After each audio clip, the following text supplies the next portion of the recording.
Olá! Vocês sabiam que os seminários do PEC fazem parte de uma disciplina do programa de pós-graduação em ensino de Química do Instituto de Química da UFRJ? Nestes seminários são convidados palestrantes externos, professores e estudantes do programa para debates entre os presentes sobre temas relevantes para o ensino de Química. Aproveite o próximo seminário. Tchau, tchau!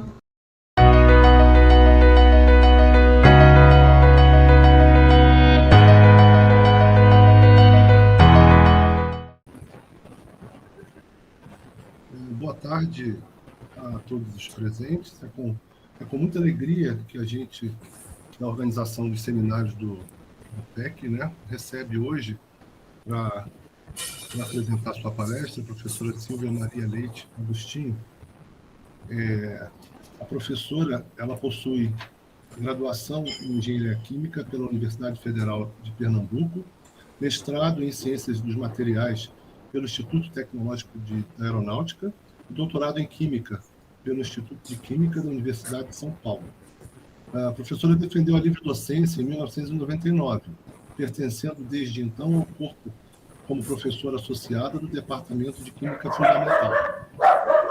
Tem experiência na área de Química, com ênfase em Físico-Química, atuando principalmente nos seguintes temas: corrosão metálica, inibidores de corrosão, eletrodeposição, caracterização eletroquímica de materiais aplicados em implantes ortopédicos e próteses dentárias.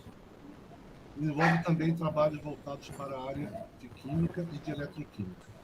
A professora, então, vai iniciar sua apresentação, cujo título é O Ensino de Química e a sua relação com preconceito e afetividade. Professora, mais uma vez, seja muito bem-vinda e com a palavra. Uma boa tarde a todos. Eu quero iniciar agradecendo o convite que me foi feito pelo Guilherme, reforçado pela Priscila, que me ajudou a escolher o tema. E eu vou procurar ficar bem à vontade, porque é um tema que, em boa parte, revela as experiências pelo que eu passei como professora, mas eu quero já deixar claro que eu, pela formação que o Guilherme acabou de apresentar, eu tenho uma formação muito empírica na área de educação. Mas eu posso dizer duas coisas para vocês, que me ajudam a colocar de coração esses temas que eu vou abordar. É o amor às pessoas e o amor à minha vida acadêmica. Então, o resumo da vida acadêmica o Guilherme acabou de fazer, né? Mas eu gostaria de falar um pouquinho do início de gostar de dar aula. Acho que gostar de dar aula é uma coisa importante.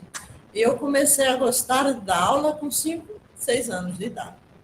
Eu não estava ainda alfabetizada, mas eu brincava de escola com minhas amigas. E nós saímos uma vez para comprar uma lousa para brincar de escola. Eu tirei umas moedinhas que havia no antigo mealheiro, um cofrinho, e lá fui eu comprar a lousa. Só que eu saí do jeito que estava, de sandália, eu morava em Aracaju. E Aracaju, na época em que isso aconteceu, ano de 1950, era uma cidade muito pequena, mas muito bem projetada, quadras de 100 metros. Então, eu sabia que eu estava fazendo algo errado, no sentido de sair sem avisar minha mãe, mal arrumada, e com aqueles padrões da minha mãe, que eu não podia andar na rua com aquele chinelo de casa, essa coisa.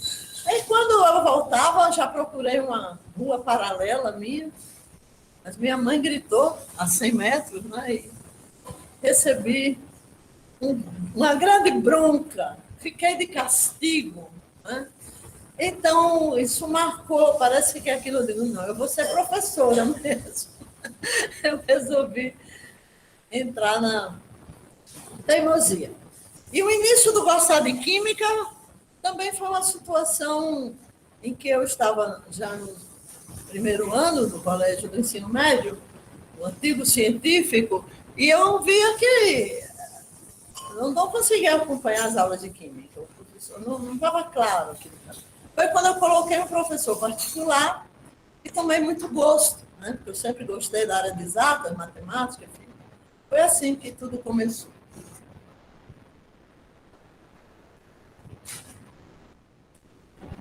O ensino de química, eu vou descrever rapidinho aqui as minhas experiências, né? Primeiro foi ensino médio em Recife, cursinho também em Recife, um pouquinho em São José dos Campos, enquanto fazia o mestrado, ensino de graduação, pós-graduação e cursos de extensão.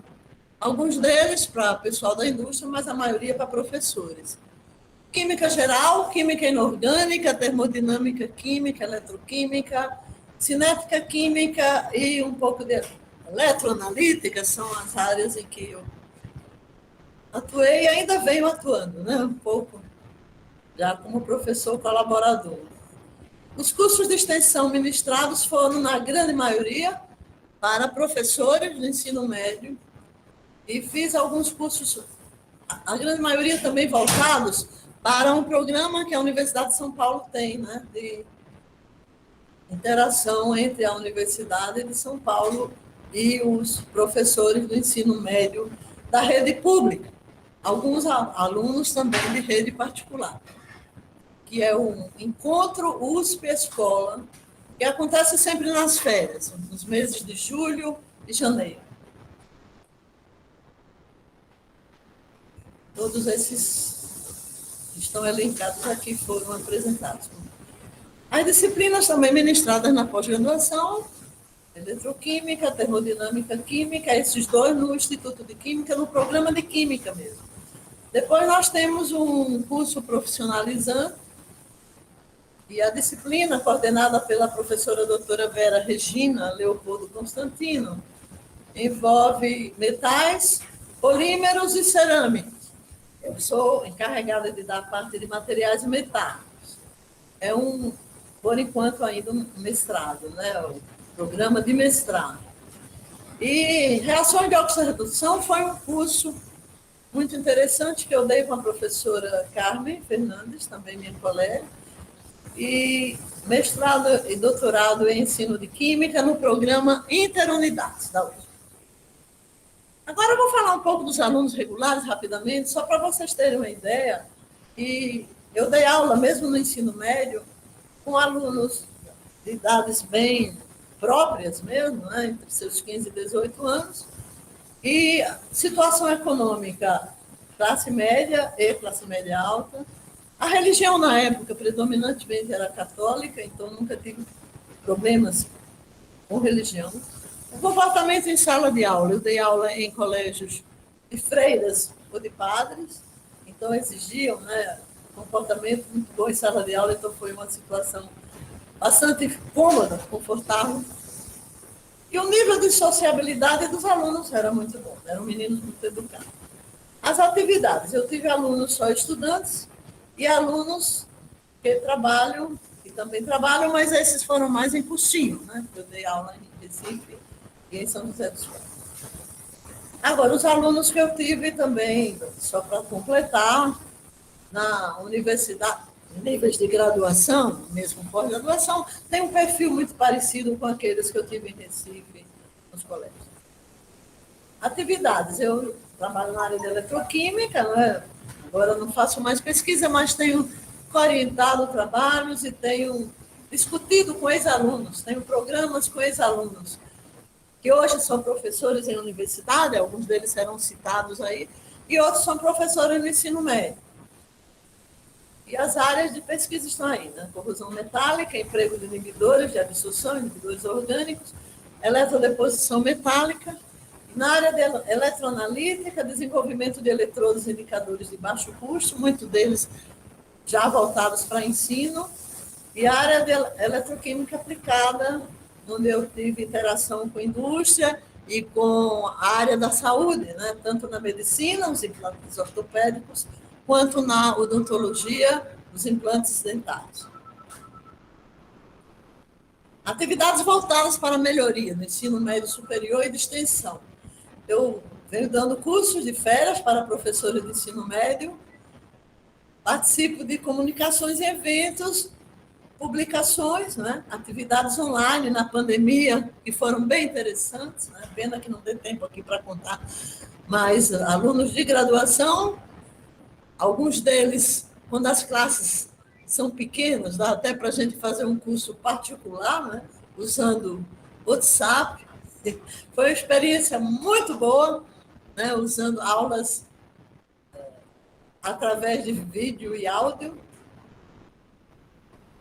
Alunos de pós-graduação, onde eu tenho discutido muita eletroquímica com alguns deles que fazem doutorado, mestrado, inclusive fora do Brasil, e com professores de ensino médio, onde eu estou desenvolvendo trabalhos voltados para ensino.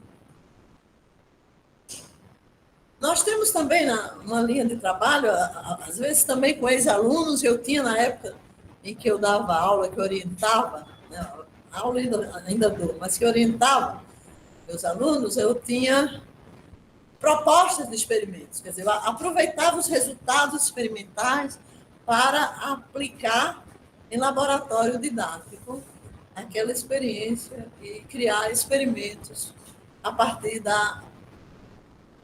do trabalho acadêmico, da ciência básica.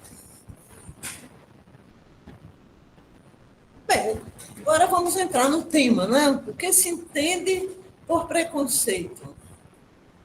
Bem, preconceito, ideia preconcebida, é justamente aquela ideia que a gente faz de alguma coisa sem ter conhecimento profundo, suficiente para fazer aquele julgamento, né? Então, preconceito isso, é um pré-julgamento.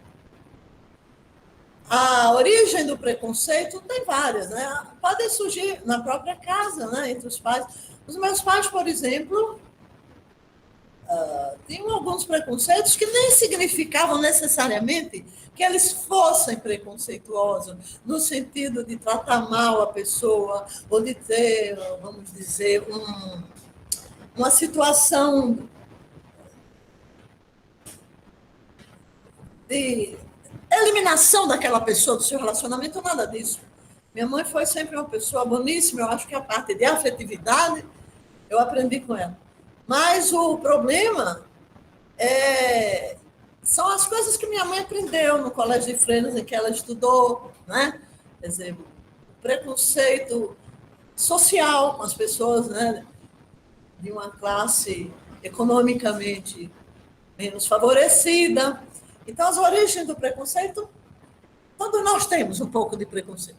A gente, à medida que entra na educação e vai trabalhando, a gente também trabalha esses preconceitos e vai aprendendo a lidar com eles e a não ser preconceituosa, né? Então, nós temos aí a etnia, olha, eu não coloquei, porque eu tirei tudo daquele site que pode tirar, que não tem problema. Então, eu não acabei sem tempo de colocar as referências, me perdoe. A etnia, né, isso aí é uma passeata de indígenas e negros reclamando dos seus direitos, e a xenofobia que eu encontrei, que é um grito em Madrid, né, contra o nazismo e contra a liberdade. Contra a falta, né, de liberdade. Preconceitos mais discutidos, eu vou passar rapidinho, porque esses estão na mídia, são discutidos em sala de aula. Eu vou me prender muito a preconceitos que eu coloquei aqui na palestra, que eu entendo como preconceitos também, e que eu acho que são muito importantes para a gente refletir. Mas, incluir, né, o da mulher, porque é muito interessante, né? Trabalhos que a gente encontra até na literatura, de como o preconceito contra a mulher pode surgir em sala de aula, e tem um trabalho muito interessante da Federal do Rio Grande do Sul sobre isso, e o preconceito com o idoso, aquele idoso que quer estudar, né? E quer entrar na escola e fazer o melhor possível, já tendo passado dos 75 anos.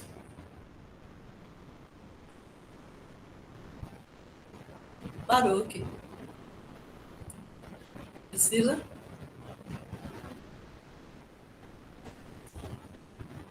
A tela está azul, Priscila.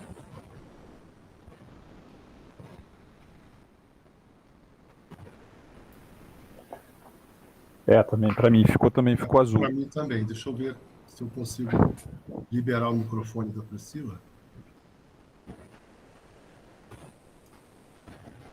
Acho que talvez tenha caído para ela. Eu estou vendo bem vocês, não é nada. Eu caí, tá? Estou tentando voltar. Eu Agora caí a no gente- computador. Tá. Pronto. Agora bom, você vai conseguir voltar. Vou voltar na apresentação.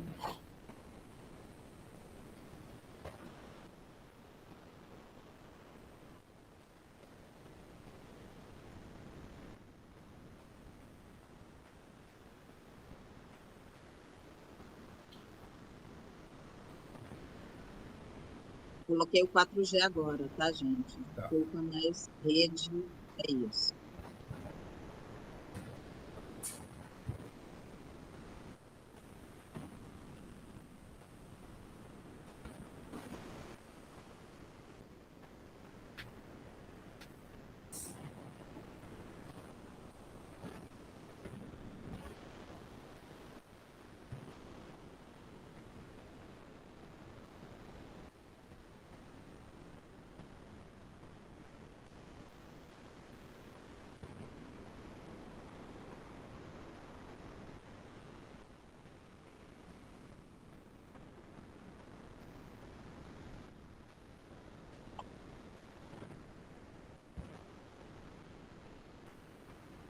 Estou tentando aqui, tá? Estou mais um minuto. Então, enquanto você monta, eu posso falando? Estão todos me ouvindo? Né? O preconceito com o idoso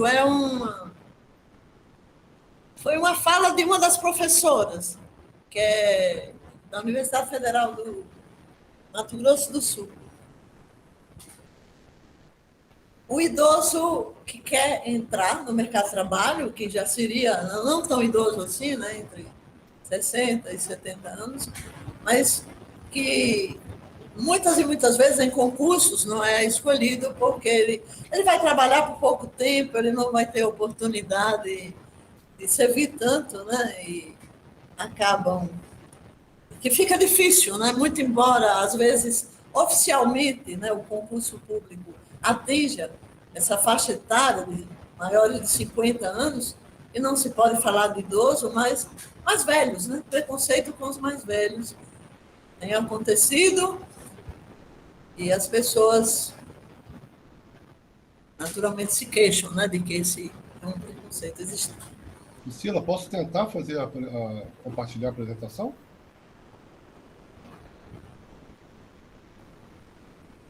Eu acho melhor, Guilherme, porque Vou tentar, tá, Priscila?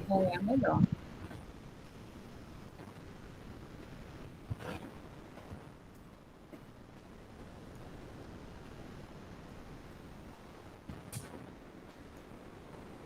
Lá. Pronto. Deixa eu só chegar lá onde você estava. Né?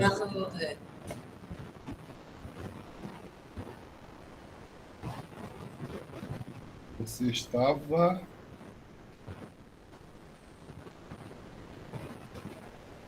aqui, né? É idoso. Isso. Pode passar para o seguinte.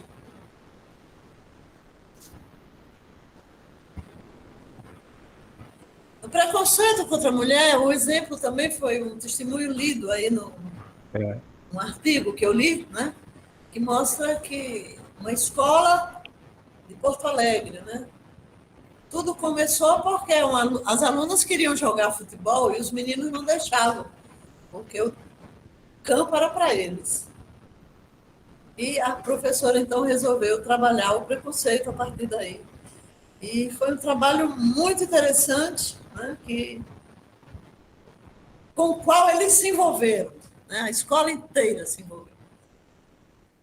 Um exemplo interessante. Se alguém quiser, depois eu passo, eu acabei não incluindo essa referência, mas eu posso passar.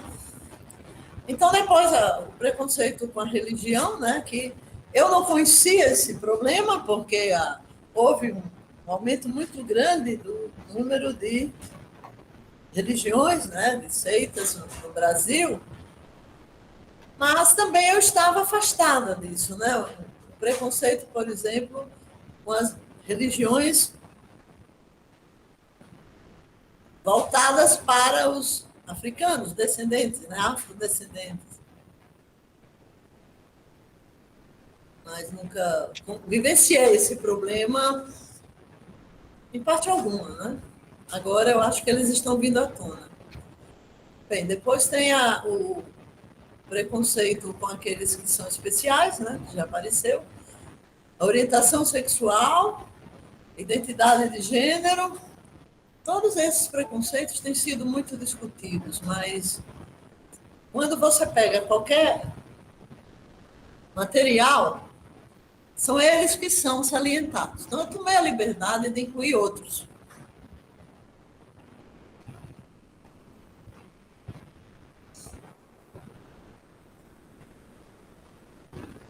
A procedência, né, de outra cidade, de outro estado, de outra região do país, isso é muito presente. Uma vez eu estava dando um curso em São José do Rio Preto, era um curso para professores de ensino médio, e eu também tinha atividades em classe. E um aluno lá, e o preconceito foi comigo, né? Por causa do meu sotaque, o aluno ria o tempo todo, mas ele ria tanto. Eu disse, mas o que está engraçado? Eu fiquei, né, curiosa. Disse, de onde a senhora é? Né? Aí eu comecei a falar, e tinha outra no grupo, disse, a senhora é do Nordeste, eu sou do Ceará. E aquilo virou uma conversa muito agradável. Mas nós temos, né, outro preconceito de que eu fui vítima foi de um colega que já me conhecia há 20 anos no Instituto de Química e falou naquele tom jocoso, né? Você não é baiana? Eu sempre conheci você como a baiana do 3. Eu falei, não sou baiana, eu não nasci na Bahia, mas eu sou filha de sergipanos e criada em Pernambuco, que é uma coisa que eu tenho muito orgulho. Eu digo sempre, eu sou nordestina de alma e coração, mas sou carioca de nascimento e o meu coração está aí também. Não tenho sotaque, saí daí com 1 ano e 2 meses. Mas há outro preconceito ao nível social, né? A apresentação da pessoa com vocabulário, com sotaque, né? São temas também. Agora vamos entrar nos preconceitos que são, vamos dizer, o que eu acho importante nessa palestra. Preconceito do professor com ele próprio. Isso eu tenho verificado através das conversas com professores do ensino médio e através também dos cursos que eu dou, porque eu deixo eles muito à vontade para contar um pouco das suas deficiências, né? Então, eles têm um medo enorme de errar, medo de não saber responder. Esse é muito grande, né? Nós temos que aprender a dizer, não sei, mas eu vou me informar, eu vou ver e volto à escola e na próxima aula eu explico. Dependendo da classe, isso pode ser mais fácil ou mais difícil. Mas eu acho que o mais importante é não ter medo de responder. Não sei. Então, preconceito com o nível da aula, né? Então, acha que a sua aula foi ruim. Forma de cobrar dos alunos, forma de corrigir. O aluno vai reclamar e ele começa a se achar que ele é o culpado.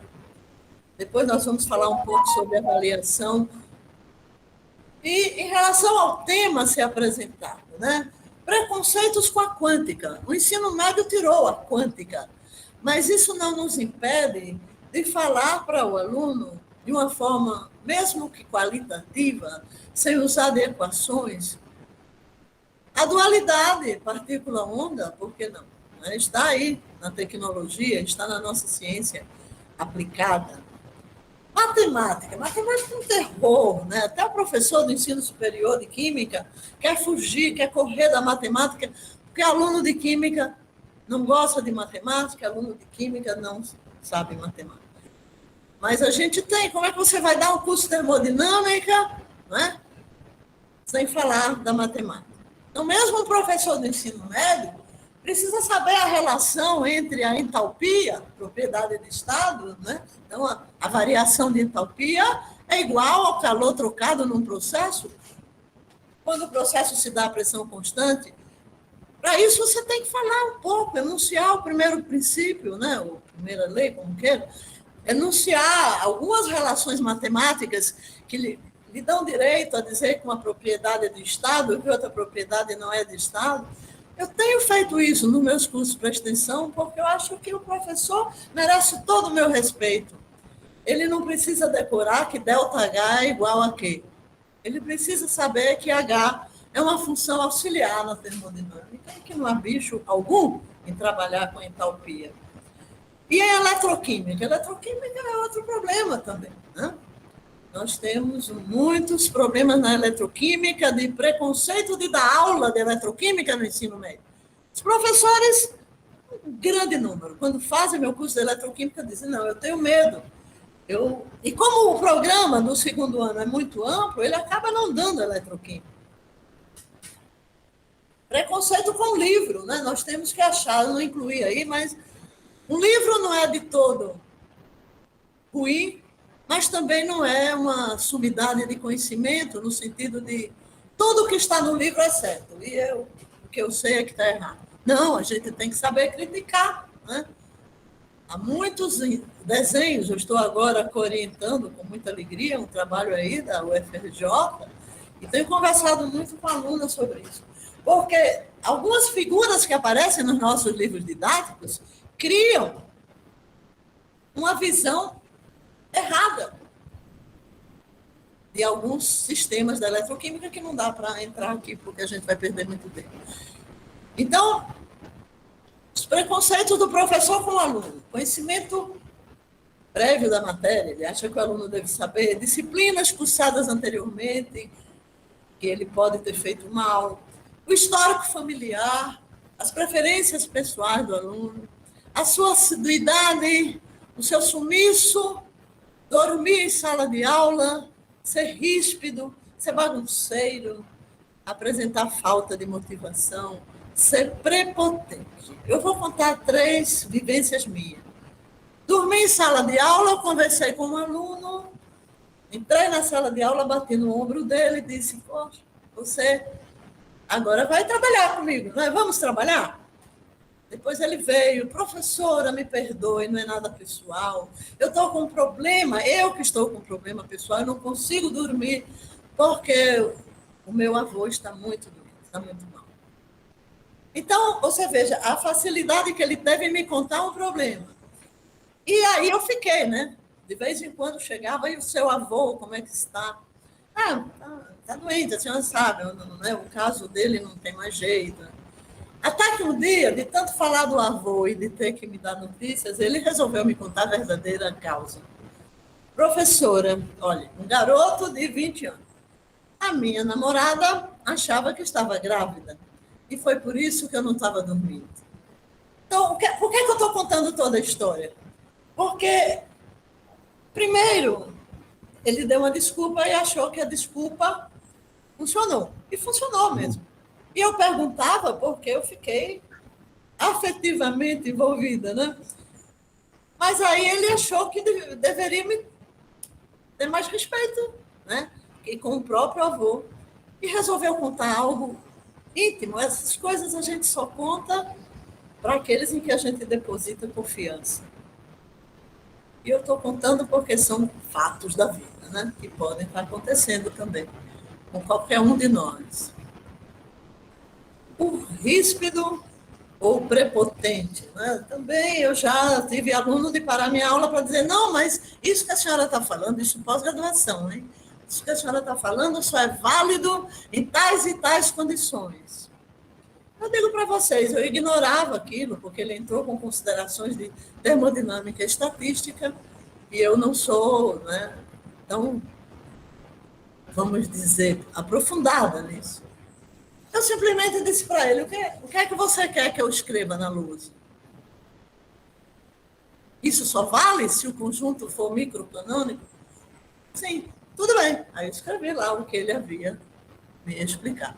Então, vejam bem, é uma coisa que a gente vai para casa chateada, fica dias, né, muito envolvido com aquilo, mas o aluno nunca mais interrompeu minha aula para consertar qualquer coisa que eu dissesse. Então, eu acho que faz parte, né? Faz parte. A gente aprende com isso. Nunca o chamei, um aluno da classe depois me dizia, a senhora tem que reclamar, isso é uma falta de respeito. Eu disse, não é. Ele não está querendo faltar com respeito. Ele simplesmente é vaidoso. É melhor olhar por esse lado, vaidade. É isso. Preconceitos da academia, né? Na academia eu incluo todos, né? Todos os docentes e alunos com a sociedade, né? Termos empregados, esquentar, a gente já está corrigindo, né? Aquecer. Derreter, não, fundir o metal, né? Ferver versus evaporar é outra coisa também confundida. Tudo isso a gente pode explicar, mas a minha sugestão é que a gente explique sem prepotência, que a gente explique mostrando o quanto a ciência é bonita. Tem química versus não tem química, isso sempre me irritou, né? E a gente ouve por parte de muitas pessoas que estão, né, na sociedade convivendo com a gente. Escola pública versus escola privada, né? Também temos que ter esse cuidado com esse preconceito. A visão científica versus o senso comum, né? Que é também é bom mostrar, por exemplo, até para os alunos, né? Até onde vai o senso comum e onde vai a visão científica. Por exemplo, falando de pH. Senso comum, ácido tem pH baixo. Alcalino, pH muito alto. Mas o que é pH? O aluno, o estudante de química precisa saber. E é importante a gente mostrar para ele que eu não estou ensinando isso porque eu tenho um preconceito com o conceito de pH. Porque o conceito, cientificamente falando, tem origem, né, na constante de equilíbrio de ionização da água. Ele precisa saber disso, né? Depois, preconceitos entre o microscópico e o macroscópico. Temos que ter cuidado para não ficar só no macroscópico, porque o aluno amou. Ele ama as aulas que são só macroscópicas. Chega a hora em que a gente precisa falar de modelo para o aluno, não é? E descer ao microscópico. Mesmo que custe. Mesmo que a aula fique maçante, mas a gente tem que deixar um espaço para isso. Então, aí entra no campo da afetividade. E aí entra o educador versus o professor de química. Formas de avaliar. Provas fáceis ou difíceis? Exercícios, seminários, trabalhos em grupo, relatórios, avaliação presencial, avaliação online, tudo isso são aspectos que devem ser considerados, né? Eu vou só avaliar um deles, né? A prova fácil ou difícil. Eu prefiro as provas que têm questões fáceis, medianamente difíceis e mais difíceis, para avaliar e dar oportunidade a todos os tipos de estudantes que estão na classe. Um 0 pode afetivamente afetar o aluno, às vezes um 3 é melhor do que um 0. Ele não vai passar, mas ele vai ver que ele pode melhorar. Sugestões na revisão de provas. Eu quero me dedicar aqui às observações durante uma revisão. Uma revisão tem que ser acompanhada de uma arguição, de uma argumentação e, finalmente, da nota definitiva. Às vezes o aluno vem, eu gosto muito da senhora professora. Ótimo, vamos, apertemos a mão antes de começar a revisão. Um aluno por vez.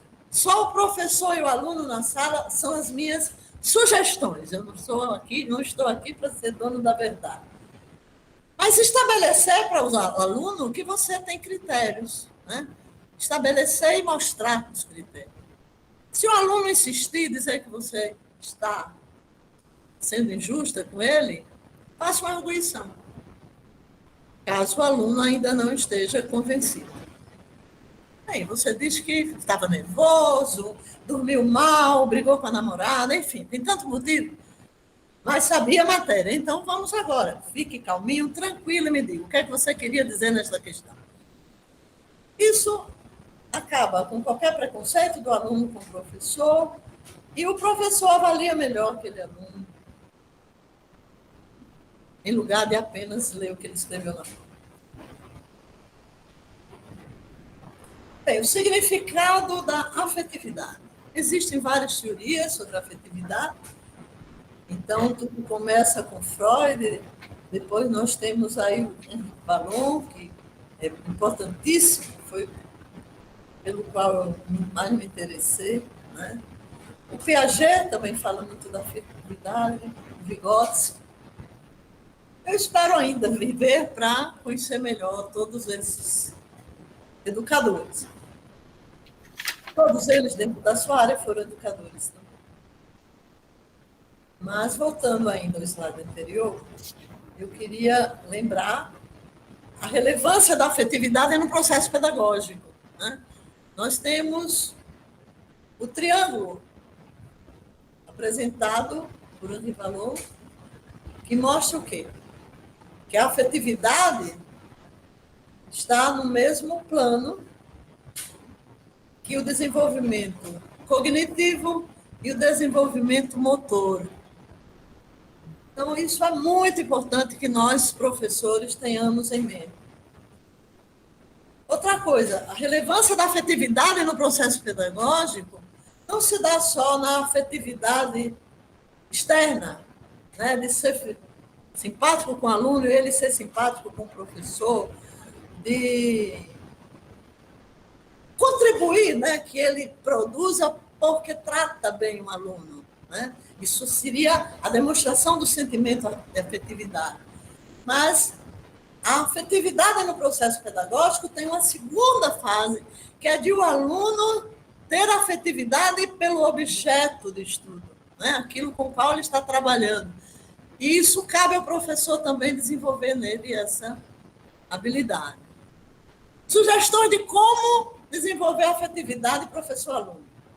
Ao longo da aula, abordagens, intervalos, né, de aula, cafezinho, aniversário, enfim. Em todas as organizações, trabalho em grupo, feiras de ciências e outros eventos culturais. Tudo que sai da sala de aula são oportunidades de se desenvolver a afetividade no seu primeiro sentido, externa, e desenvolver também a afetividade subjetiva, né? Que depende muito mais do aluno que do professor. Então, passando ao seguinte, como estimular a afetividade subjetiva do estudante? Escolha das atividades, postura do professor em sala de aula e os tipos de avaliação. Eu conversei com o professor Robson, que é da Federal do ABC, e que está justamente ligado à afetividade. O mestrado e o doutorado dele foi nessa área com a minha colega, a Carmen Fernandes. E ele disse que o tipo de avaliação tem contribuído muito para o aluno, vamos dizer, mostrar, né, o medo que ele tem, por exemplo, de fazer uma prova. Naquele dia, ele tem problemas mesmo, né, psicossomáticos. Então, o tipo de avaliação deve ser estudado. Outra coisa que os estudiosos de Vallon chamam atenção, que é o problema da aula experimental versus trabalhos que envolvam mais o intelecto, como preparar um trabalho científico, apresentar um trabalho num congresso. Então, nós temos que rever a importância da experimentação e tornar o ensino de química mais lúdico e, portanto, levando a parte subjetiva do aluno a ser melhor desenvolvida, que seria esse segundo aspecto da afetividade.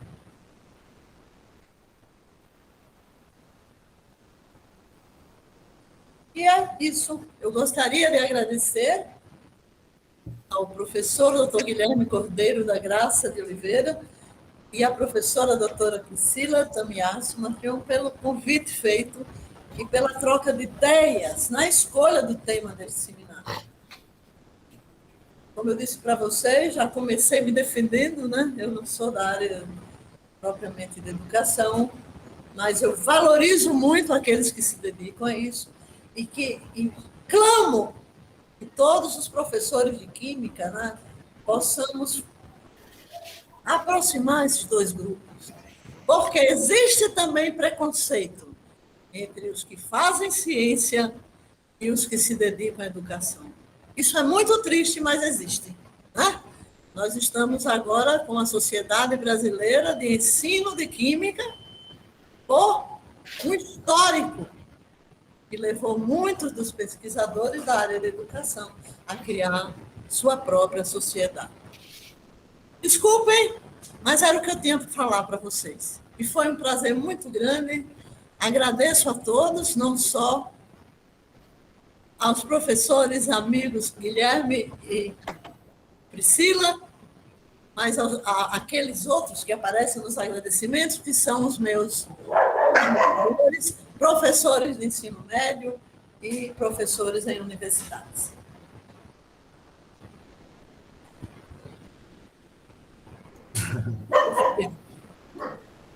Parabéns, professora. Muito obrigado pela apresentação. Obrigado por aceitar, né, o nosso convite, que, na verdade, foi um desafio também, certamente, para você, que sempre trabalhou, né, com a química que a gente chama de, não sei se de uma maneira correta ou não, de química dura, né? E veio fazer uma palestra a respeito de ensino de química, né, a respeito desses aspectos tão importantes, né, que entram na relação de ensino e aprendizagem, né, que é a afetividade, né? Obrigada. Obrigado mais uma E vez. que você trabalha na prática, né, Silvia? Você é muito amorosa, né? Eu achei que você ia contar os causos, né, dos ciúmes dos seus filhos à época com seus alunos, né? Porque você sempre foi muito afetiva, sempre transbordou, né?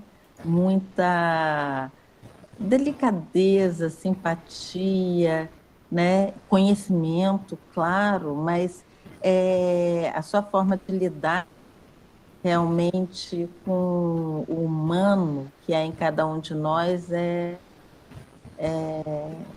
realmente muito valoroso, né?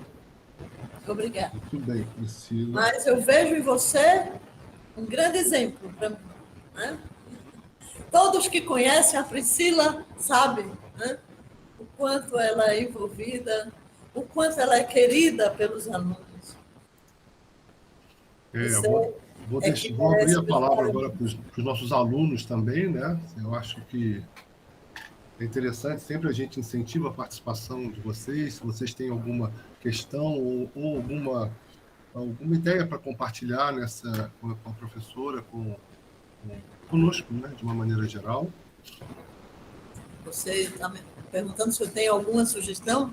Eu estou abrindo a palavra para os alunos, principalmente, né, porque, Tá. na Que eu não verdade, tinha esses seminários são mais direcionados para eles, né? Também a gente dá nossas pitadas também, certamente eu também vou falar mais alguma coisa, mas só falando um pouquinho também de você, né, Guilherme? Você fez eletroquímica, como eu, sim, né? Sim, eu mas também, sempre teve um pezinho no ensino, sempre preocupado, né, com a melhoria do ensino. E a gente começa com a melhoria do ensino e acaba se inteirando um pouquinho, né, da área da educação. Sim, eu acho que muitos dos professores do nosso programa de ensino têm a formação acadêmica, a formação de pesquisa, mestrado, doutorado na área dura, né?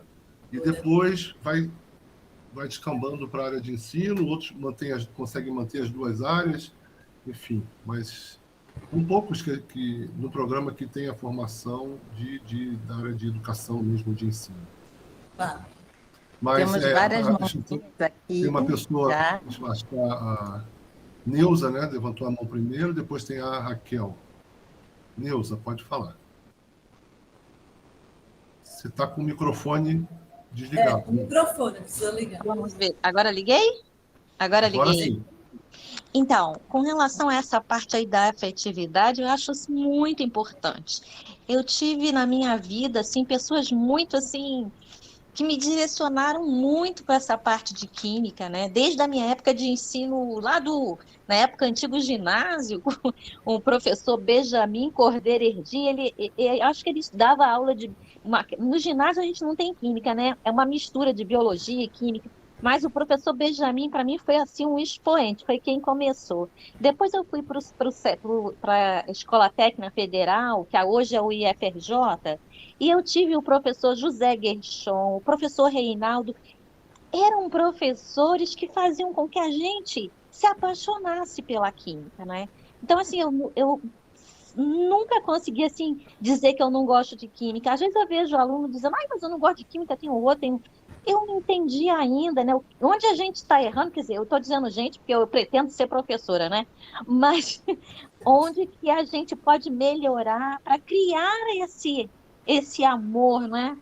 Como é que eu faço para copiar os meus professores que fizeram com que eu me apaixonasse, para que os meus alunos no futuro venham também a se apaixonar? Porque eu sou exatamente assim, apaixonada pela química. Priscila sabe disso, eu amo estar no laboratório, amo estar em sala. Então, assim, como eu vou fazer, sabe, para que os meus alunos venham a se apaixonar também? A afetividade realmente é muito importante. Eu tenho isso como prática, né, como resultado mesmo da minha vida. É isso. Obrigado, Nilza. Vamos passar para a Raquel, depois você faz os comentários, Silva, pode ser? Não, eu só queria dizer que realmente esse lado afetivo, quando a gente acha que ele é importante, ele brota empiricamente, né? Então, o que falta agora, ou o que eu convido vocês a não... Já está aí, já foi salientado por tantos educadores, né? Por tantos pedagogos, então está na hora da gente se preocupar com essa parte, sim. E agora, com conhecimento de causa. Não apenas porque... Eu recomendo, então, também, vou passar a palavra para... Você quer falar mais alguma coisa, Nilza? Não, eu só quero tirar a mãozinha. Eu não sei como tirar a mãozinha. Nilza, que saudade de você. Agora que eu te vi, reconheci quem era. Tudo bem contigo, colega? Tudo, meu amor. Mas quem se interessar, tem um grupo que pesquisa a questão da afetividade em todas as faixas, né, de escolaridade, liderado pelo professor Sérgio Leite, da Unicamp. Inclusive, o grupo dele chama-se Grupo do Afeto. Tá? Se você alguém interessar, se você entrar, ele certamente deve ter página na internet, enfim, é pós-graduação da Faculdade de Educação da Unicamp. Mas, Raquel, com a mãozinha levantada. Raquel está esperando. Boa tarde. Tudo bem, professora? Então, meu nome é Raquel, sou professora da FATEC, mestranda do PEC, e assim, eu já falei em outras ocasiões para os meus colegas e professores que eu esperava muito por esse mestrado, né? Porque a gente sempre teve mestrados, né, direcionados à pesquisa na área de química, que é algo ótimo, mas como eu sou professora, né, eu me senti assim não representada por esses mestrados, não contemplada por aquele estudo, né? Então esse PEC assim, ele para mim ele é muito importante. E eu esperei 20 anos para estar aqui, né? Isso para mim é muito significante. E assim, enquanto a senhora falava da sua trajetória, eu me lembrava das minhas bonecas que assistiram muitas aulas minhas, né? Do meu quadro enorme de giz que ficava num quarto que eu tinha que dividir com os meus irmãos, mas o meu quadro estava lá atrás da porta. E assim, quando chegava, eu tinha um ciúme, as minhas colegas mexiam no quadro, eu tinha um ciúme do quadro danada e falava, não, cuidado com o meu quadro, né? E falava para a professora da escola, meu quadro é maior que o seu, porque meu pai comprou um quadro enorme para mim. E assim, quando eu fui para a faculdade e escolhi química por influência do meu pai, né, que foi um químico frustrado, e me apaixonei por essa disciplina que, como a professora Neuza falou, não aceito que o aluno fale que não gosta de química, né? Não tem como não gostar. Se ele falar que não gosta, eu começo a me incomodar, professora Neuza. Então eu estou fazendo alguma coisa errada. Então toda essa afetividade, essa paixão é que nos move. Por exemplo, a gente encontra professoras aqui no curso que são tão apaixonadas nas suas falas, né? Não vou nem nomear, mas e que vão nos envolvendo, né? Que a princípio nós vamos pensando, nossa, que difícil, eu não vou conseguir, eu não vou alcançar, mas a professora fala daquilo com tanta propriedade, com tanta paixão, com tanta importância.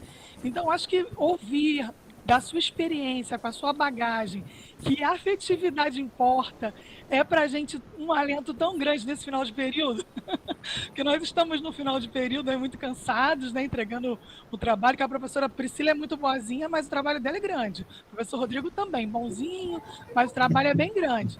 E aí, nós estamos aqui tão cansados, e escutar sobre afetividade, para mim, foi muito bom, assim, sabe? Então, eu queria agradecer, queria dizer que me senti representada. Por um lado, triste, que a gente ainda esteja se incomodando com as mesmas coisas, né?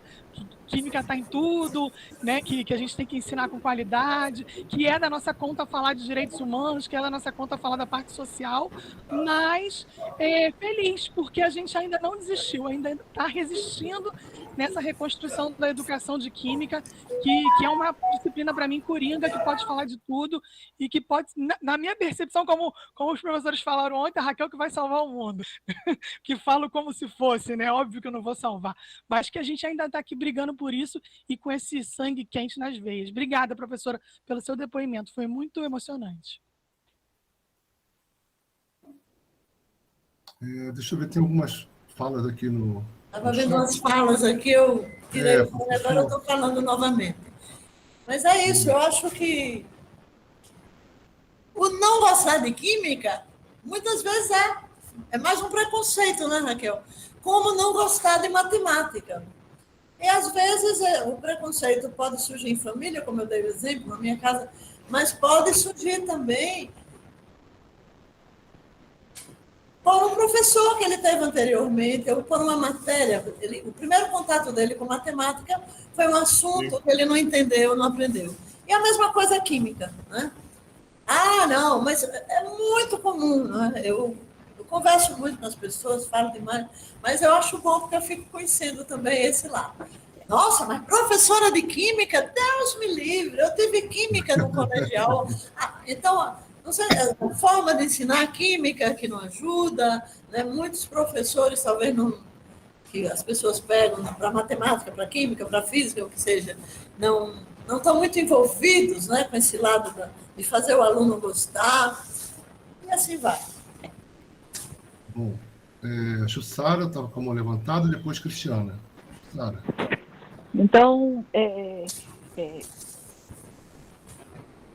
Silvia, lógico, Sara. Tem milhões de agradecimentos em relação à sua trajetória, ao seu envolvimento, e você colocou um ponto muito importante que merece a reflexão, inclusive da revisão das disciplinas que a gente oferece aos nossos alunos, né?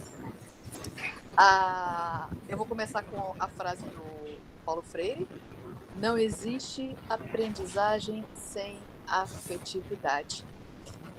E a afetividade é tão importante e não coadjuvante que é a força motriz do nosso cérebro para escolher o que a gente quer aprender. A gente só aprende efetivamente o que a gente seleciona para ser aprendido.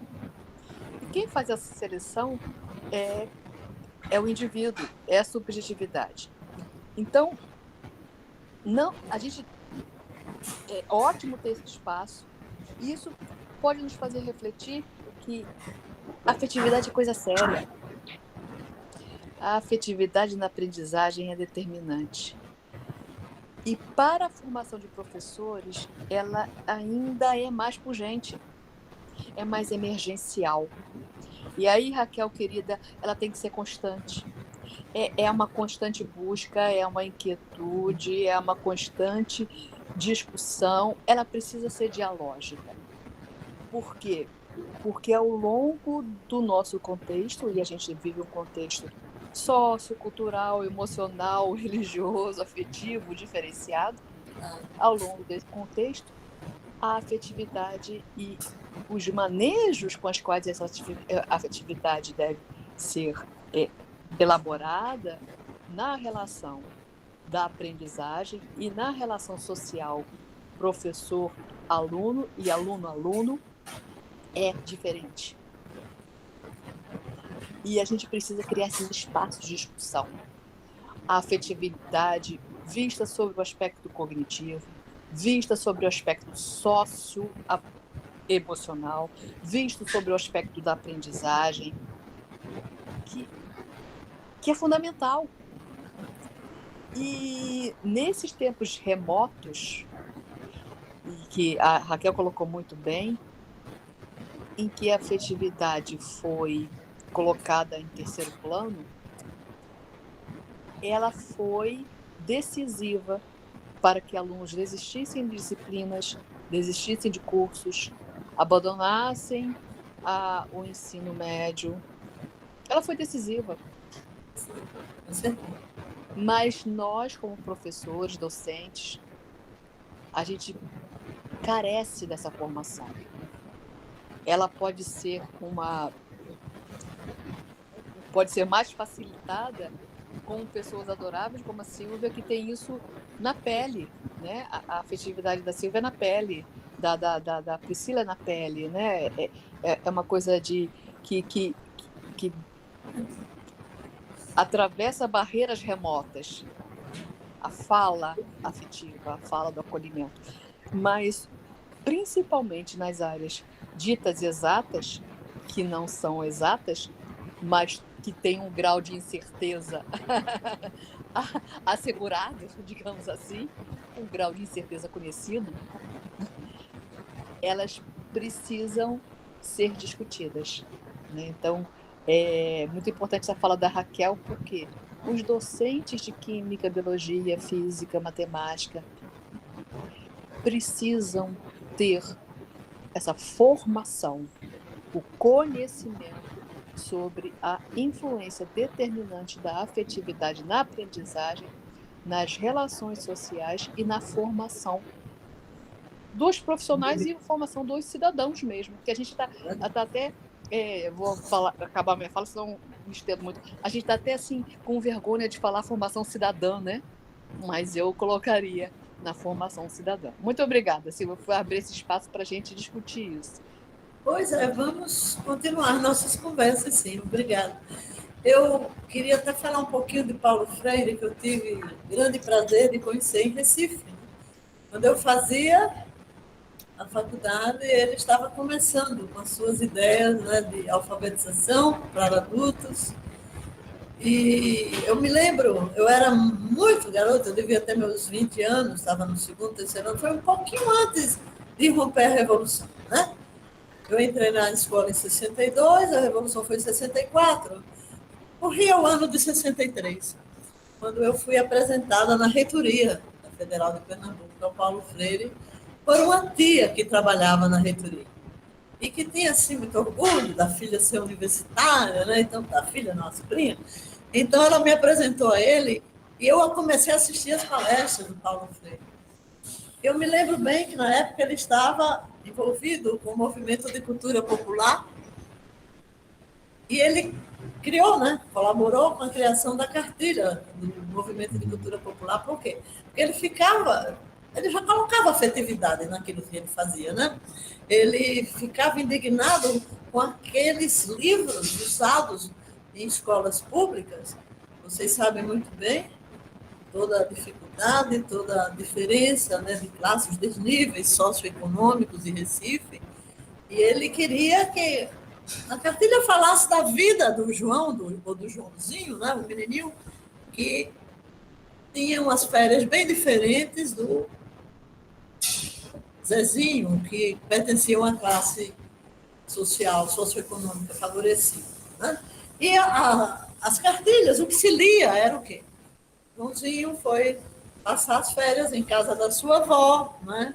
E lá tinha piscina, ele passeou, era na fazenda, foi uma fazenda, aí vem a descrição da fazenda.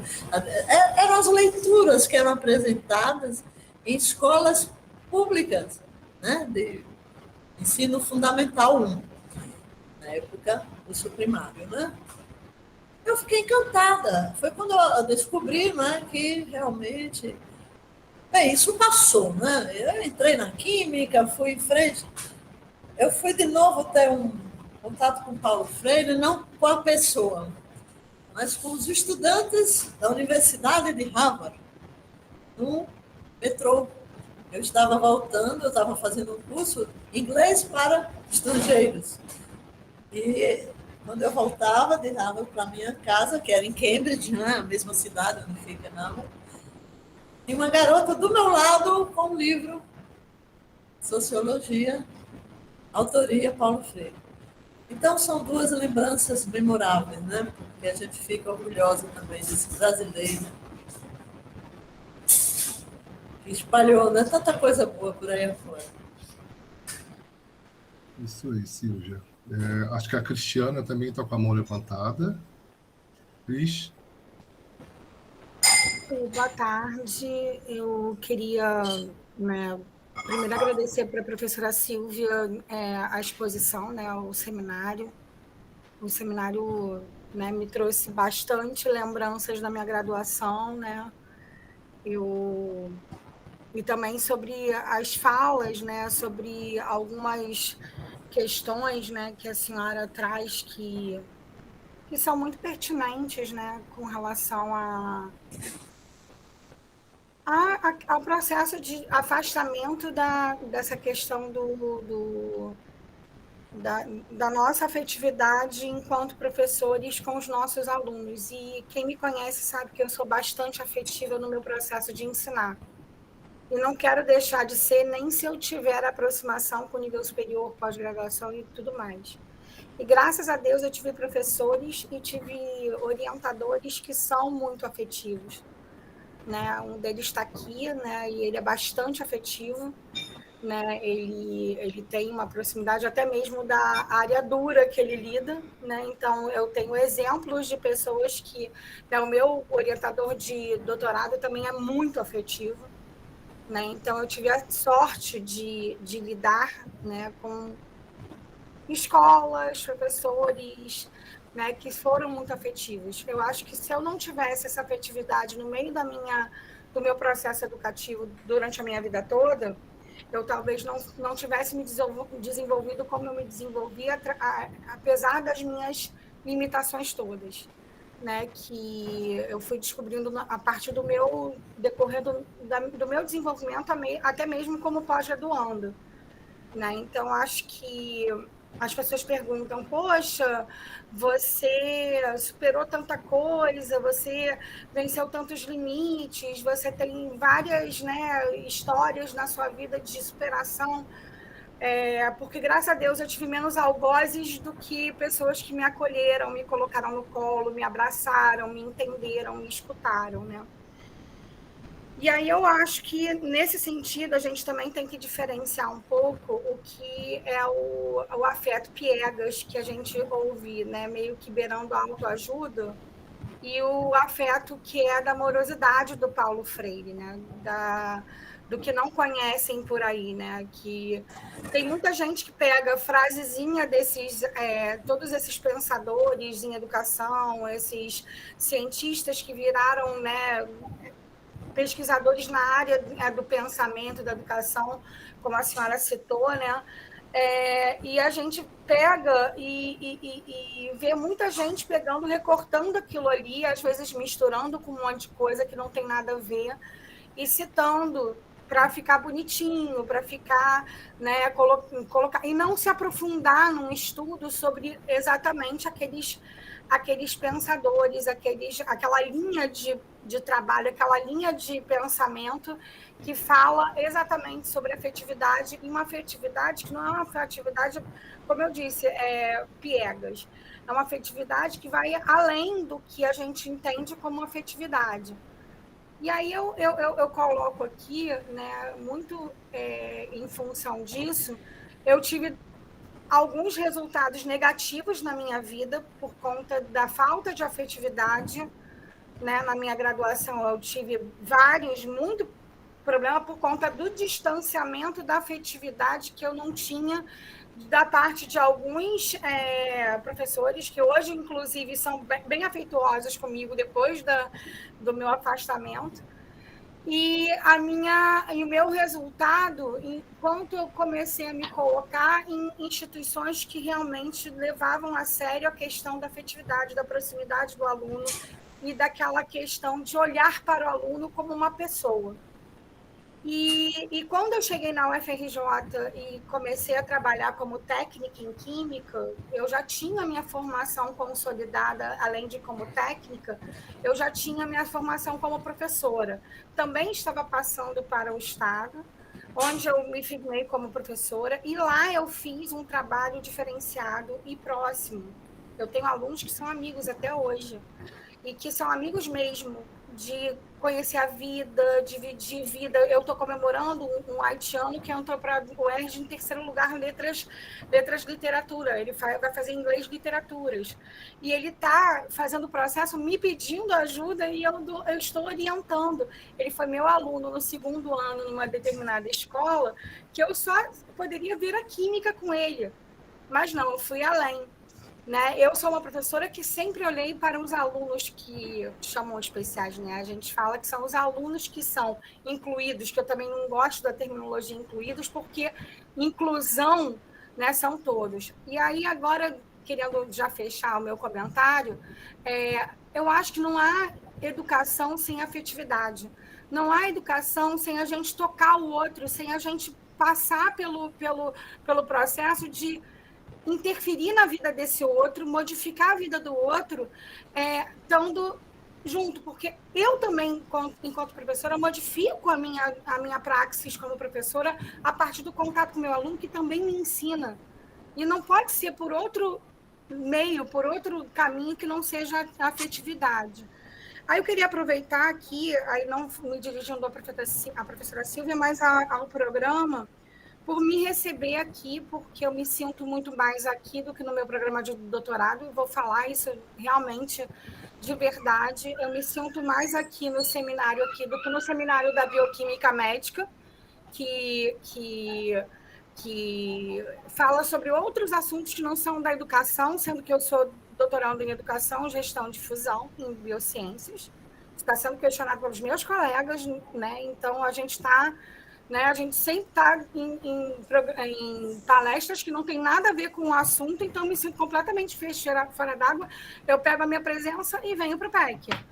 E aí eu me sinto acolhida aqui. E me senti acolhida também no relatório de autoavaliação eu não sei se todos tiveram já contato e viram a publicação no site, mas os professores da coordenação tiveram uma comissão, né, que fizeram uma autoavaliação do quadriênio, né, de 2017 a 2020.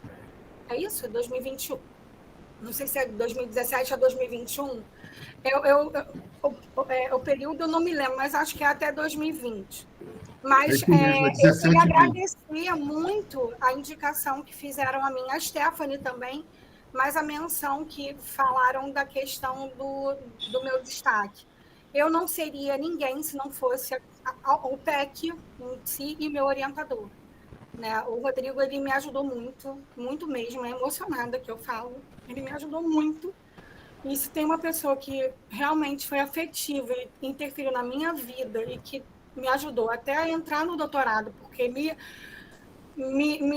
colocou no lugar certo, é o Rodrigo, sabe? Então, eu queria colocar aqui para vocês que eu agradeço muito essa indicação.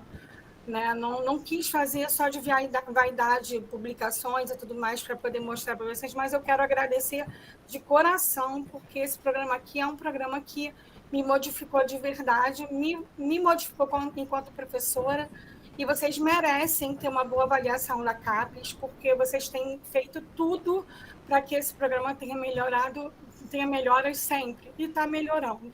E vai melhorar muito mais. E eu pretendo um dia contribuir mais efetivamente, e eu vou tentar tudo para isso.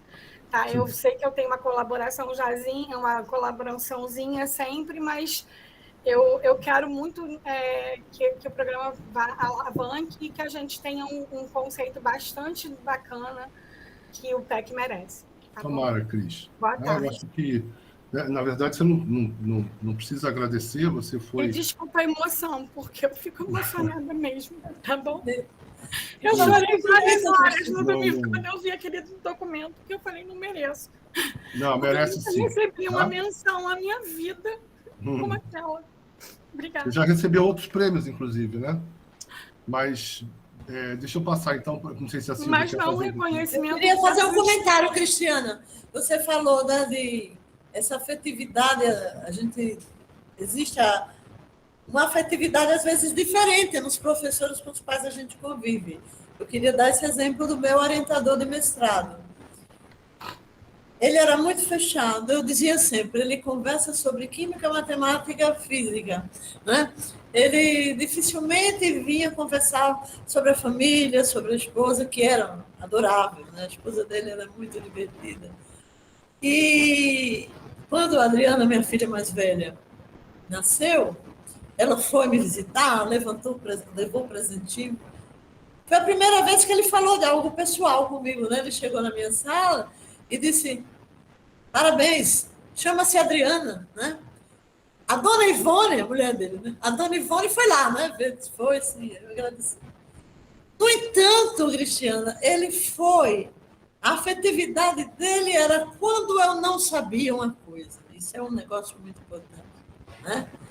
Ele ia descendo, descendo, até chegar no nível em que eu poderia acompanhar.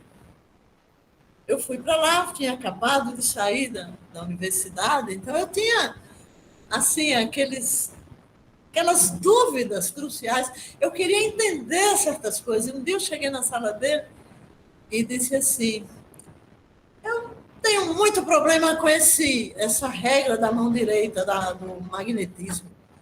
Eu não consigo, eu não sinto isso aí. Eu disse, a senhora quer sentir a regra da mão direita? Eu disse, a senhora sente a lei de Coulomb? Não. A senhora sente a lei da ação das massas, que a matéria atrai matéria na razão direta? Aí ele leu, né? Não. Pois é. A regra da mão direita também não tem que sentir. Aí explicou. Mas aquilo foi tão bom para mim, porque me tirou um complexo horroroso que eu tinha.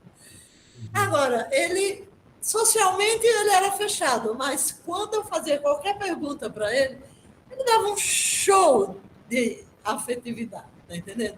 Em momento algum, eu me senti despreparada. Eu cheguei ao ITA, quando eu vi aquela pessoa que os alunos contavam que tinha doutorado em física e em química, né? Eu ficava admirada, muito admirada. As aulas dele, os alunos aplaudiam. Ele conseguia falar sobre a distribuição de Boltzmann, falando de formigas. Ele ligava coisas assim que ninguém esperava que ele fosse fazer, né?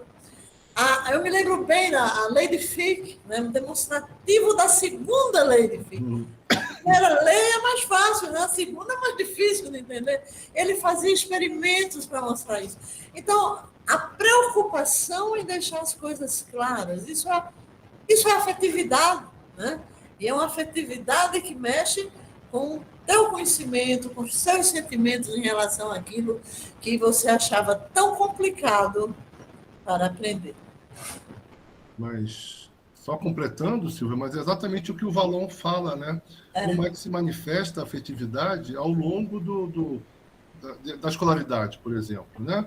Lá no ensino superior, até na pós-graduação, talvez essa afetividade, mais do que você ser, até a Cristiana colocou, mais do que você ser meloso, ser querer beijinho e abraço, é você dar voz e vez, né? Você escutar efetivamente, né, as pessoas. Talvez aí esteja, exatamente, né, isso, professor. Exatamente. a questão da afetividade se manifestando lá entre os adultos, digamos assim, né? Os estudos de adultos. Aliás, valeria, né, que alguém fizesse um seminário, ou que a gente fizesse uma mesa redonda para discutir a afetividade no ambiente universitário, né? Sim, claro. Porque falta e muito, né? Sabe que quando eu estava ainda na ativa, não tinha ainda me aposentado, havia uma tese na Faculdade de Direito que eu tomei conhecimento através do meu e-mail sobre o preconceito existente na academia quanto ao tema de pesquisa, né? Quer dizer, aquele que acha que o que ele faz é melhor do que do trabalho de todos os outros. Sim. Eu fiquei com tanta vontade de conhecer esse trabalho e foi defendido via Faculdade de Direito, né? Eu não tenho...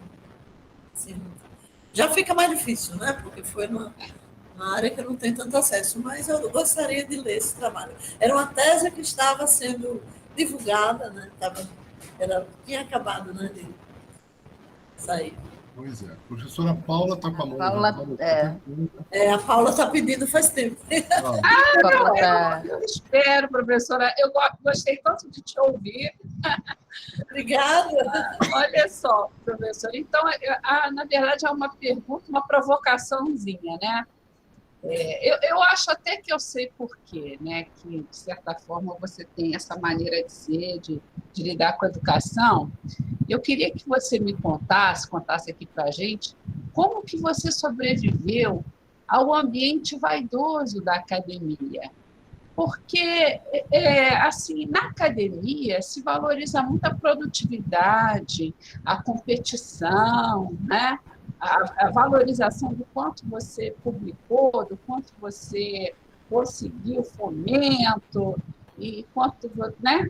Essas coisas todas, né? E as pessoas acabam se tornando quase que mini empresários dentro, né, dos seus laboratórios, das suas salas de trabalho. Fica a coisa vai andando assim, mas eu até entendo que é pela pressão do sistema, e muita coisa que a gente importa desse histórico de outros países, principalmente da Europa, né?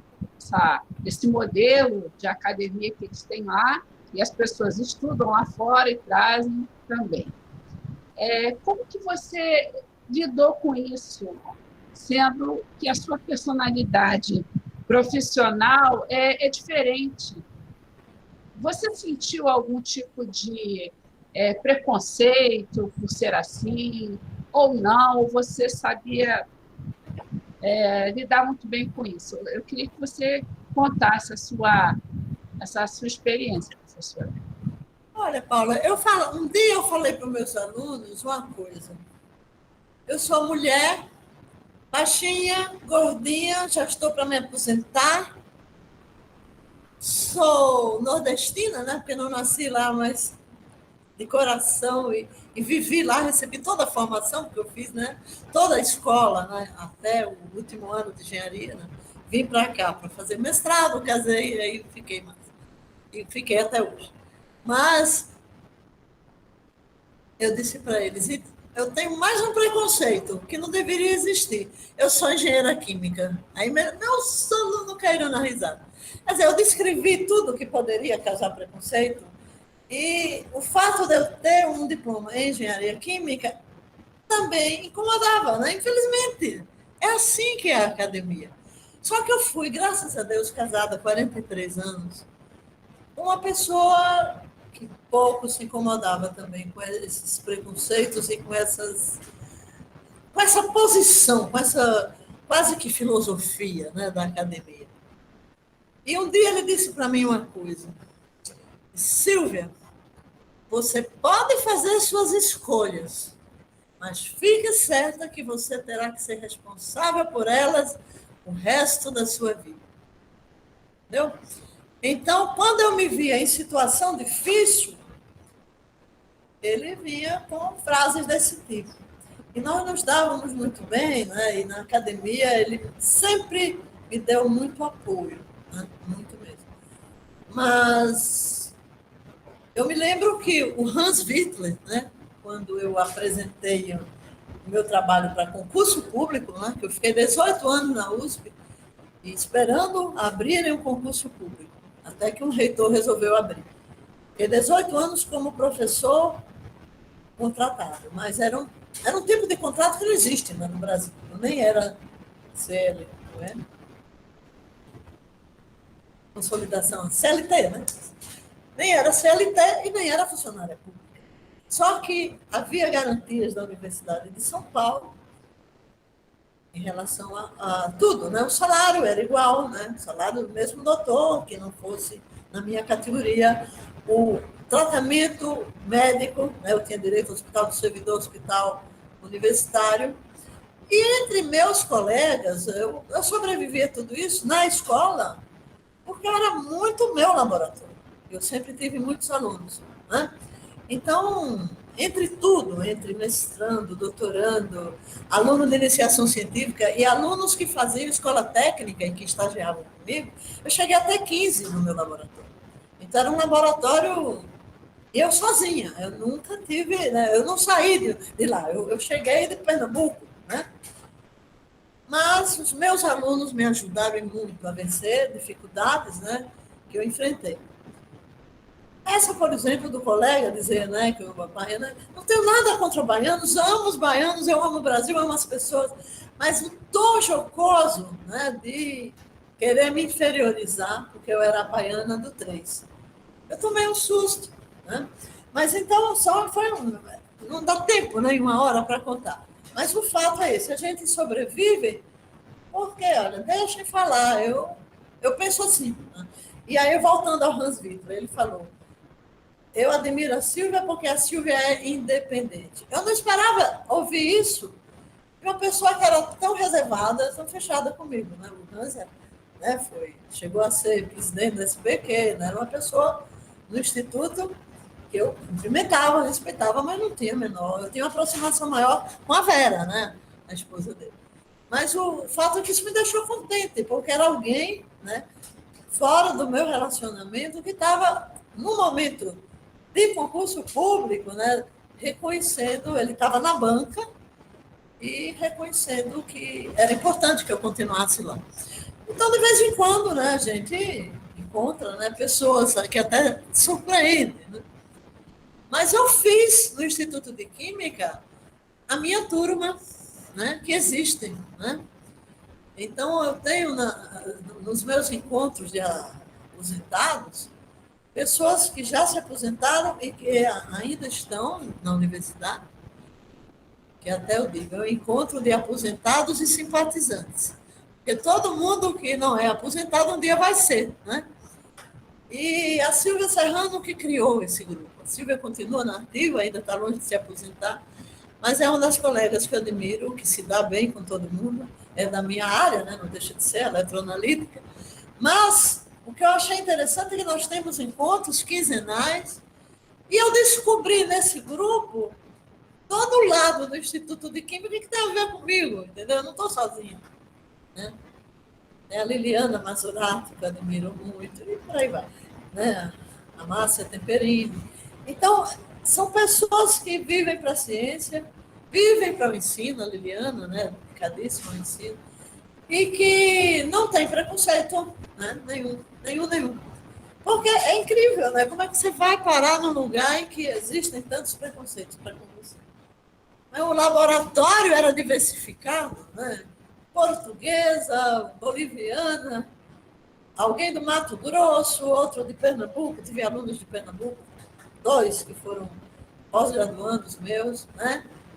E interação com o Rio, eu tenho que dizer isso para vocês, eu tenho uma interação profissional muito mais com os colegas do Rio de Janeiro do que com meus colegas de São Paulo, né?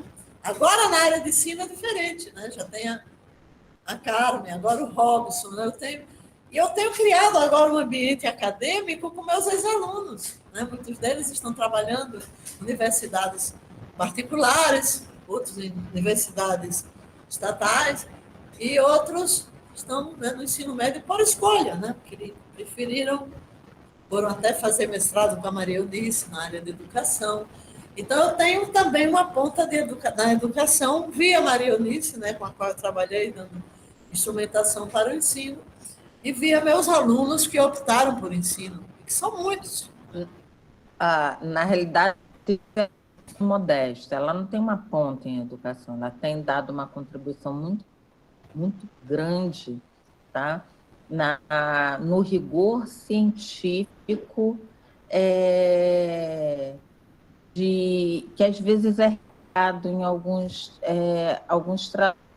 assuntos, não é nem trabalhos, é alguns assuntos mesmo.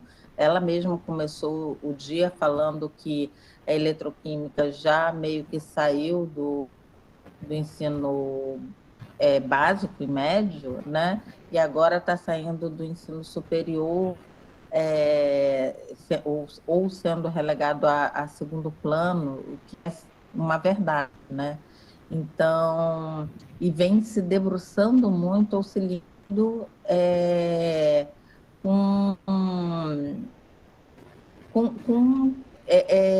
uma base, inclusive perdida, esquecida, assim, no sentido, um rigor que um rigor sim, metodológico, que é muito importante, que não pode ser relegado em nenhum momento a segundo plano. Tem que trabalhar nessa sinergia, né, do ensino de ciência e entre a pesquisa em educação, né, de uma forma mais híbrida mesmo, né, sinérgica, né? Então, meu muito obrigada a tudo que eu venho aprendendo nessa... E isso foi por conta de um samba no CIB. A pessoa mais alegre do samba no CIB era a Priscila. Ela irradiava afetividade. Com aquela alegria, aquele sorriso. Não esqueça esse congresso. Claro, agradecer novamente bastante a Sílvia, né, pela apresentação.